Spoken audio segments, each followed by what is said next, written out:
said he would raise your head with a rain, rain.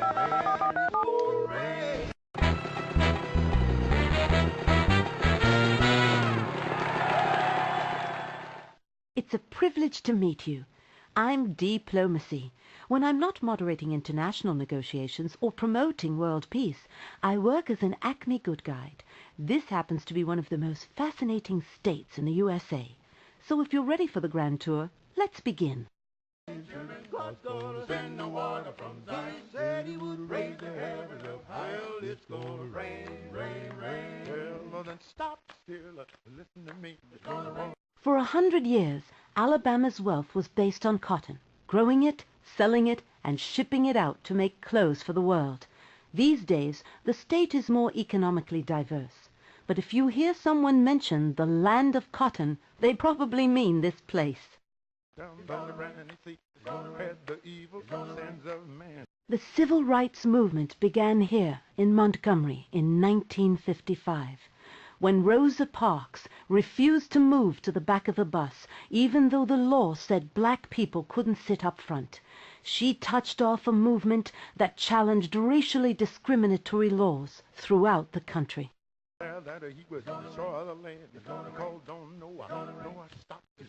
Here's my favorite spot in Montgomery, the Dexter Avenue Baptist Church. In the 1950s, Martin Luther King Jr. preached here, promoting freedom, equality, and nonviolence, the perfect ingredients for true democracy, if you ask me.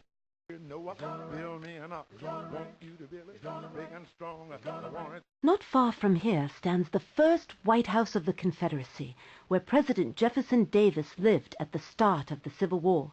He left Montgomery after a few months, but didn't take the house with him. Mobile homes didn't come until later. It's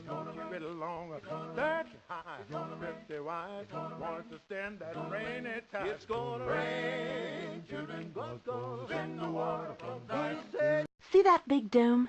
Well, it's not a planetarium, so it must be a capitol. The Alabama Capitol building, to be exact. The state government has done its business here ever since 1846. Well then, until we meet again. Raise your head with a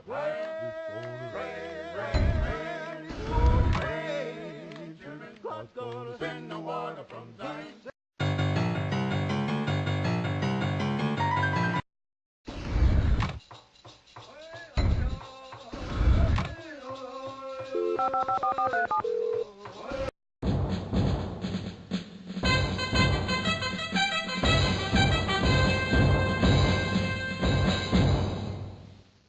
Here we are in Iowa, Des Moines to be exact.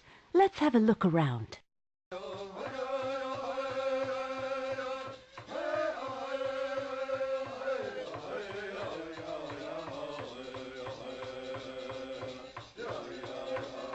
Now you probably recognize this fellow. This statue of Lincoln was based on a famous photo of old Abe reading to his son, Tad. There are tons of statues depicting Lincoln as a leader, but this is the only one known that portrays Lincoln as a father. Lucky for Tad, Abe was smart enough to make both a great president and a great dad.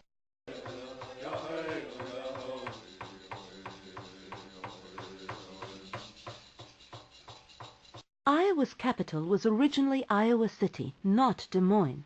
But since Des Moines is in the center of the state, some folks thought it would make a better location for a capital. It took a lot of negotiation to make the move happen. But remember, negotiating is always better than fighting. Native people lived in this area long before Iowa became a U.S. state.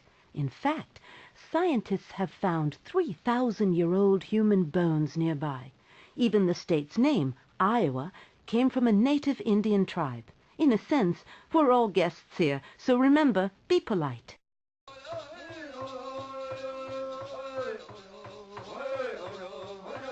We're not far from the Amana colonies, villages founded in the 1850s by a German religious group who still farm together and make appliances and tools. Amana residents share all their belongings because acquiring personal wealth goes against their beliefs. That would be a tough idea for Carmen to understand, wouldn't it?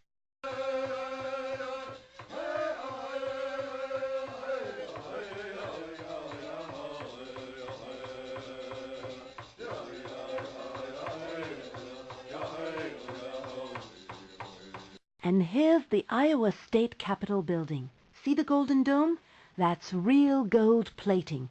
Over 200 ounces of it spread out ever so thin. The craftspeople who built this place took 15 years to do it. They took their time, but they got it right. Well then, until we meet again.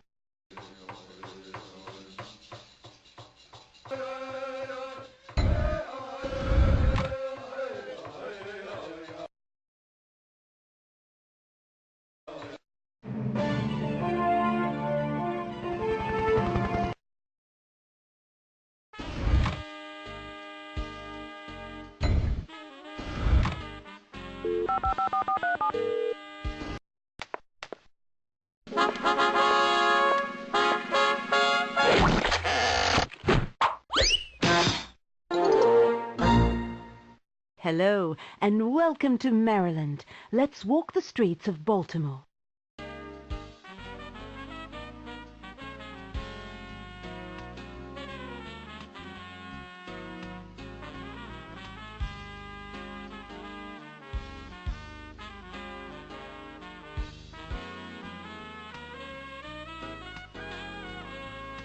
Francis Scott Key wrote the Star-Spangled Banner right here on a ship in Baltimore Harbor during a battle in the War of 1812.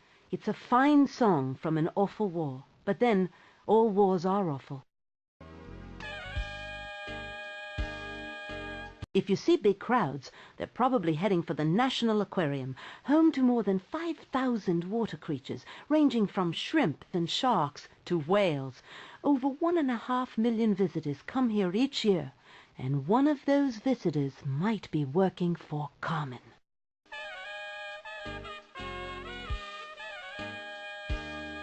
We could board the USS Constitution, but it's permanently docked, so we wouldn't get far.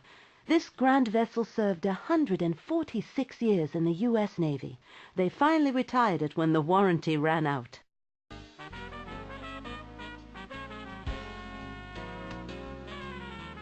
Many of Baltimore's baseball fans claim the legendary Babe Ruth as their own. He played mostly in Boston and New York, but he was born right here in a little house on Emory Street. Today it's a museum dedicated to the Babe.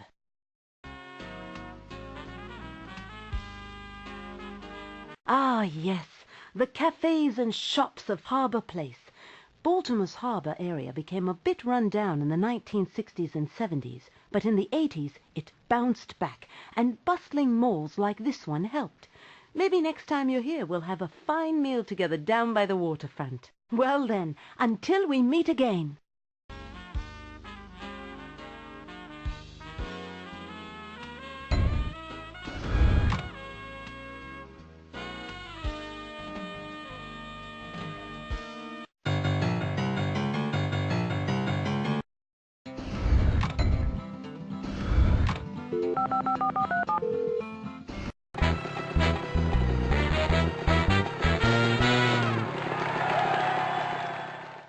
Welcome to colonial Williamsburg, Virginia, a reconstructed city from the days before the American Revolution. Let's take a walk.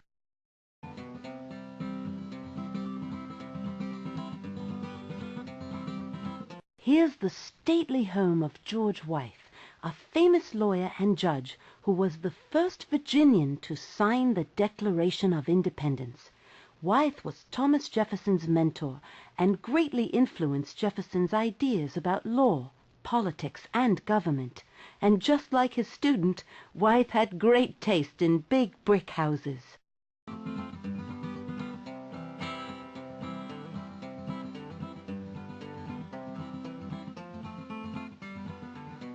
Quite a few of the United States' founders lived in or near Williamsburg.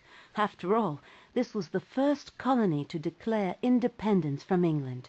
Richard Henry Lee, Patrick Henry, Thomas Jefferson, George Washington, and other founding fathers called Virginia home.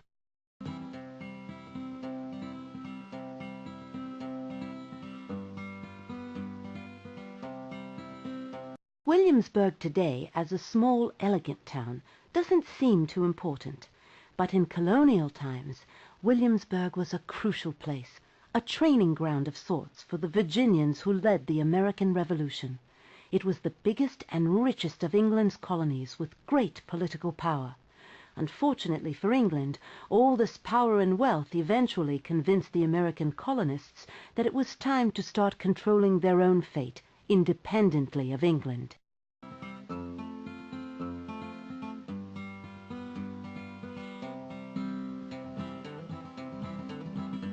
Here's the apothecary, sort of an old-fashioned pharmacy. Dr. William McKenna worked here. If you needed a medical procedure, say leeching or bloodletting, he was the man to see. It wasn't a great idea to get sick back then.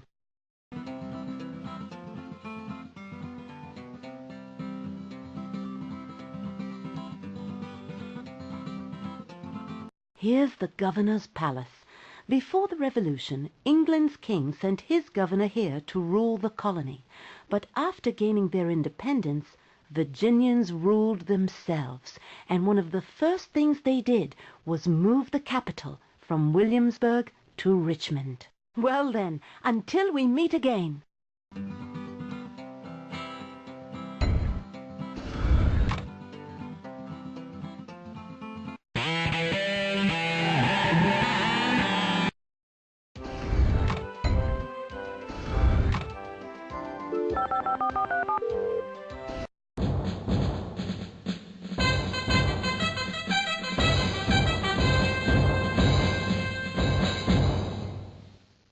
Welcome to Washington, D.C. The capital awaits us, so let's explore.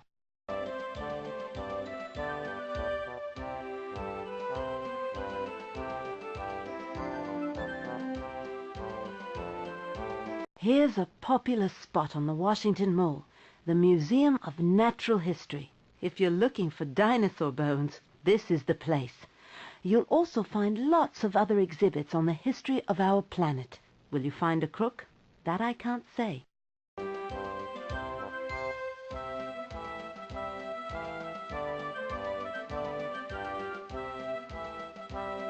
I'm amazed by the White House, and here's why.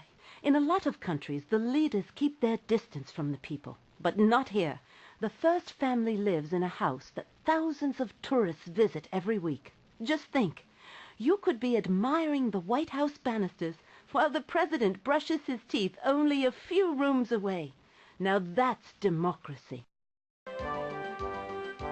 Look closely at the Washington Monument. See how the color changes halfway up? That's because they halted construction during the Civil War and didn't get going again for another 25 years. By that time, they couldn't find marble that matched the original. With all the political folks here in Washington always ready to argue, it's a wonder they ever finished the monument at all.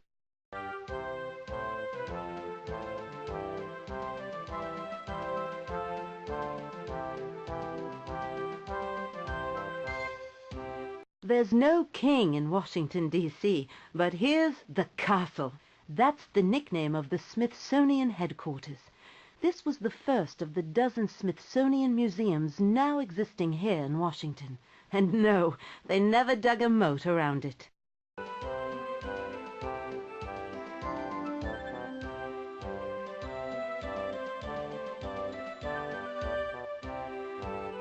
Washington wouldn't be the capital without a Capitol building, and here it is. Under that dome, you'll find senators and congressmen, both Republican and Democrat. These are the men and women who make the laws of the USA.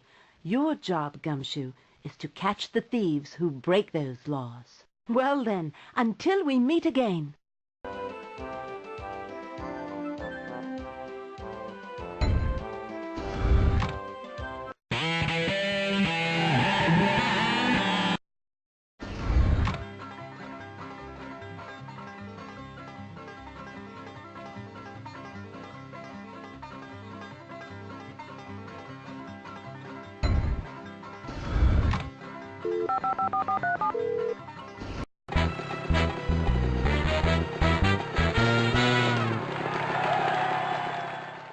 We're in Harper's Ferry, West Virginia. There's a lot to see, so let's start looking.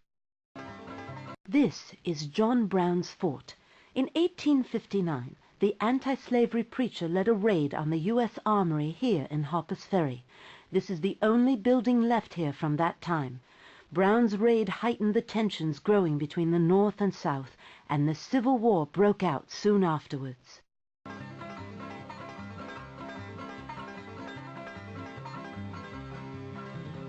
Before 1861, there was no state called West Virginia, but when Virginia split from the Union at the start of the Civil War, the people in its western counties decided to separate from Virginia and join the North.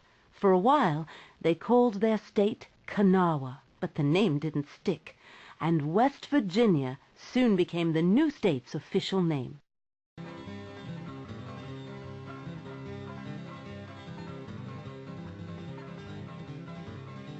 The Baltimore Railroad runs over this bridge. Before the Civil War, those tracks brought prosperity to Harper's Ferry. It takes people and commerce to make a city grow, and that's exactly what the railroad carried into town.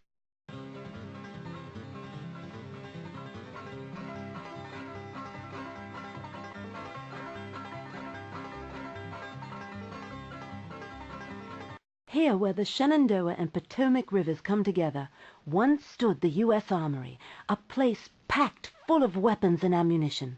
The Confederate Army destroyed it during the Civil War to prevent the Union from using the deadly armament against them.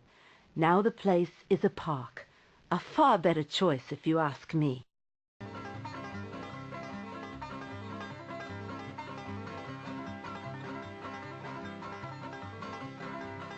Up until the 1860s, Harper's Ferry was a big, bustling port with factories and lots of people. But because of its strategic location between the North and South, it was a prime place for fighting during the Civil War, and as a result, the town was almost totally destroyed. It never grew back into a big city, and I hear that's just fine with the local folks who like it quiet. Well then, until we meet again.